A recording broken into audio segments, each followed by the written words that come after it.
Assalamu alaikum wa rahmatullahi wa barakatuh, and welcome to the second episode of NotCrapTalk. And today, guys, we have our special guest. His name is Omar Al-Merebi. Assalamu alaikum wa rahmatullahi wa barakatuh. This guy's actually Hamza's next brother, so like the youngest of his brothers. Yeah. So 4 years older to be precise. Yeah, and today's episode is going to be tying in with the Hadith that the Prophet ﷺ said that take benefit of 5 before 5.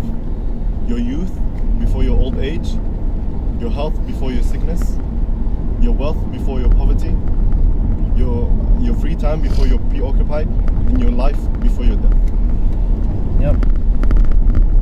Yep, so inshallah, Omar, can you just introduce yourself for us? Oh, well, not for us, for the audience. We already know.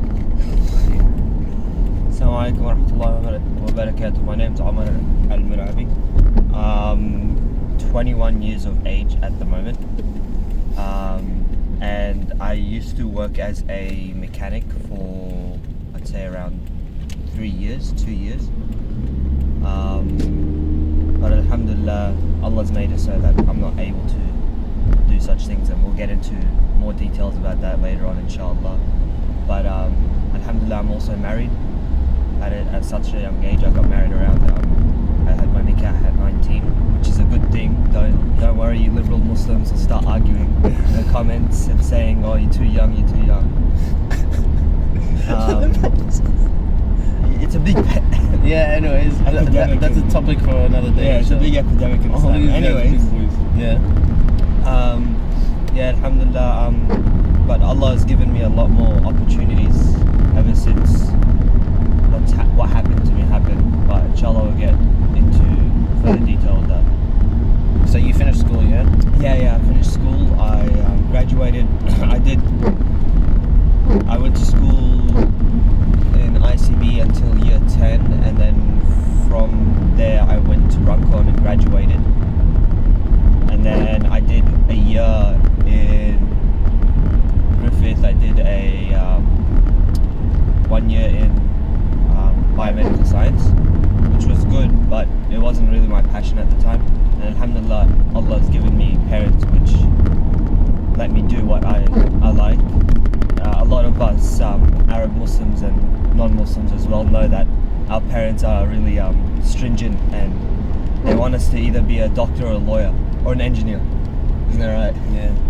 But alhamdulillah, my parents are really open-minded, and they gave me the opportunity, and I didn't let them down. And you went into mechanic, yeah? Yeah, so I became a mechanic. Automobile. Yeah, light automotives. And here in Australia, trades are actually something really profound. I wouldn't say profound, but they're something good. They're not something like in Middle Eastern countries to be frowned upon. Yeah. Okay. So our first question, inshallah, is: so you just answered that. Prior to 8 months ago, you were doing an apprenticeship Yes. at one of the busiest, I'd say, mechanic shops here in Brisbane, mashallah. And you were nearly finished, right? Yeah, I had 6 months left. Wow. So you were fully licensed. Yeah, Almost. kind of. Almost. Basically almost. I knew more than most mechanics. Yeah. So what happened suddenly at the 8 months ago? So 8 months ago, I'll give you guys a short breakdown of what actually happened. So I've always had a condition with my left shoulder, and being a young, just finished in his teens, a young Muslim, you think you're invincible. You forget that you're still, Allah's made you like every other human being. You're not invincible. So I would do really stupid things, like when I'm helping my friends out fixing their cars, I'd rely more on myself than the actual equipment that I have there. I wasn't really using my brain, so when I do that, I put a lot of strain on my shoulder. And years prior to this accident actually happening, my left shoulder's been dislocated twice, I believe. So it's no 3 times, 3 4 times. yeah, 2, something like that. Anyways, so that happening, also loosened my ligaments and my tendons in my shoulder. But alhamdulillah, so when I was at home, I was walking down the steps and my shoulder just decided to fall out of the socket somehow. So I ended up going to the hospital. They didn't really do much because they did an x-ray to look at the bones. There was nothing wrong with the bones.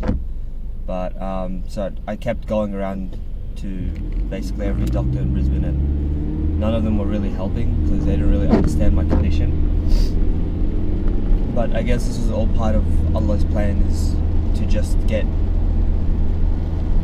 I don't know, I wouldn't say to diminish my hope, but also in a way that, because then that happening to me, I also realized that that's not the worst thing that could have happened, you know? And alhamdulillah, like, I'm actually really thankful and I'm happy that it happened to me, because it's actually brought me so much closer to Allah. Yeah, so what actually happened? So your tendon... So yeah, it's my tendons and my ligaments stretched over time, and I also tore my subscapular, so my shoulder wasn't holding in my capsule in the capsule. So every time I'd move it, it'd just pop out. Yeah, so you had spontaneous dislocation. Yeah, so that's what they called it. You didn't even, like, you basically could not use it your whole arm. Yeah, I couldn't use my arm for 8 months, and I'm left-handed as well, so yeah. But alhamdulillah, you know. So doctors, obviously they couldn't do surgery because they were too scared.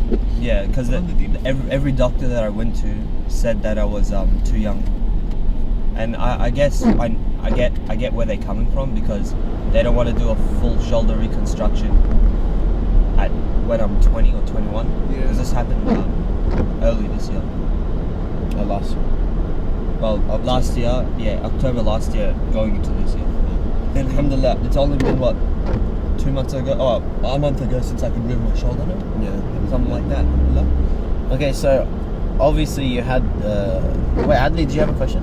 No. Yeah, so obviously 8 months ago, it's been 8 months. Yeah. You haven't been able to do anything. You've been in the house. Yeah, basically. So so the first thing is, you didn't, your health went away, so you couldn't do anything for 8 months. But then you had all that free time. Yeah. I wanted to ask, how did you take advantage of your free time? Like, how did it help? What did you do in that free time? Just for me, with that free time, going back to that hadith that Adli said, I actually, when this happened, when what happened with my shoulder happened, I actually thought of that hadith. Like, subhanallah. But yeah, going back to your question, Hamza, what I did with my free time was, I honestly, because I knew I couldn't really use my shoulder, so I either had to find a job that I couldn't really use, I didn't have to use my shoulder with, or I had to do something else. Which is basically nothing. You got to use both arms. Both arms, you know. And even if I could hide that my shoulder was gone, you know, like it would eventually show up, and then I'd get questioned about it, you know, and I'd eventually get fired or something. And back then we didn't know that it was going to get fixed or anything. Yeah, so exactly.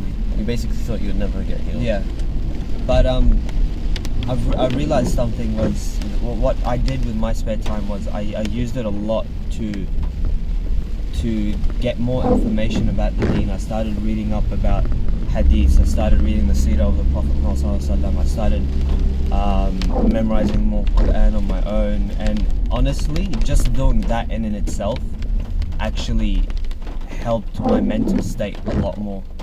Because speaking for men, when you don't work, your mental state deteriorates rapidly. Like, I know it might seem weird saying that now, because in the 21st century we got a lot of stay-at-home dads and all that stuff, but men, in my opinion, need to work to actually be mentally healthy, from what I've seen, because there's statistics coming out that one in every 7 men is diagnosed with depression and anxiety. You know, like, a lot of people don't think that there's this big of an epidemic happening with men, but it's getting really, really bad. So you think obviously men have to fill their role? 100%. Like the Prophet, I mean, in the Quran it says that we've assigned men and women to different roles, correct? Yeah. And we need to fulfill those roles. But nowadays we have men wanting to become women and women wanting to become men, and you can see the havoc that it's wreaking on the world. Like depression and suicide rates are going through the roof. Like if you look at statistics in the LGBTQ community, LGBTQ plus community. I don't want to get cancer. Right? If you look at statistics, their suicide rates are the highest ever experienced in any group ever. And like that tells you something, you know. And they can say, oh yeah, it's because we're not getting accepted. Go to America, you get accepted fine there. Why do you have to kill yourself? Honestly, like, you know, like if that was the case, that you're not getting accepted, then every Muslim in America would kill themselves. Every Jew in America, well, not Jew, but Hispanic. Every Hispanic. You know, like if you're gonna, not even the Jews in the Holocaust had that much attempted suicide rate. Jews in the bad, Holocaust, man. like how badly they were treated, and they didn't even try that much. Anyways, yeah. Obviously, we can talk about other stuff with him. We'll bring him back with that stuff, inshallah, because he's actually very read up on the feminist issue and the LGBTQ issue. But we just wanted to say the hadith, two parts especially of it. It says take advantage of your health before your sickness. Your health before your sickness. Literally. yeah. He was 19 already, and he almost had finished his mechanics. He was like in his prime, basically. That's what we're trying to tell you guys. He used to be so buff. Take advantage, okay? You have to take The advantage Prophet of said it. yourself. You think that you're invincible at 19. At 20 years old, he was basically disabled. He was for 8 months. Yeah, I couldn't move my dominant arm. Like, you guys won't understand until it happens to you. Like, I hope, God willing, it never happens to any of you guys. But honestly, it does bring a lot of things into perspective. Like, I was really depressed at a moment, you know. But like, always ask Allah for help, because without you knowing it, Allah will help. And we haven't even got into that, and we don't have time to get into that, but we didn't even talk about the pain aspect. The pain I used to see him in every day, and then the medicines he has to take. And you don't understand that the medicines that they give you in this country, they're actually really bad medicines. They're opiates. They're actual opium. Like, they get you addicted, and they do this. No, most of the medicine that we take is actually what was abolished in Afghanistan in the 1970s. I believe it was the 70s, wasn't it? But as you can see, America's still in Afghanistan, and they're using the opium fields over there. These are the most profitable drugs that they can come up with, are opiate-based drugs like Oxycontin, oxytocin. That is what. Yeah. Those are the most profitable based drugs that they. Anyways, we don't have time. Sorry. But we'll talk about it later. Mashallah, it's actually very inspiring. This guy, he's like, it's such a big problem that he experienced. It just like threw him off everything, and this guy's like grateful for it, and he's saying alhamdulillah, because he saw that Allah had a different plan than he did, and it actually worked out better for him, and now he sees that he's in a better state than he was before, which is crazy. And now he's leading salah at the home, and he's always reading Quran, and he's teaching me hadith, and always telling me, tying this into that.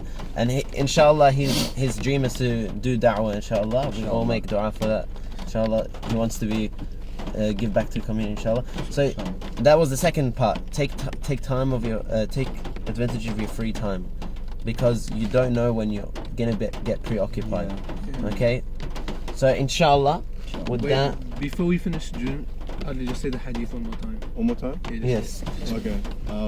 Prophet sallallahu alaihi wasallam said, take benefit of 5 before 5. Your youth before your old age. Your youth before your old age, and then your health. Your health before your sickness. Your wealth before your poverty. Your free time before you're preoccupied, and your life before your death. Okay, so with that, I guess we're done. Jazakallah khair, Omar. Jazakallah khair for Thank you watching. guys so much. And stay tuned, inshallah. We'll bring him back on definitely for those controversial topics if he's prepared to get cancelled. Anyways, I'm already being cancelled at home, bro. We don't need to worry about getting Bro, cancelled. I'm getting cancelled by the women at home, bro. It's all good. yeah, sorry, Yeah, go. well, sorry.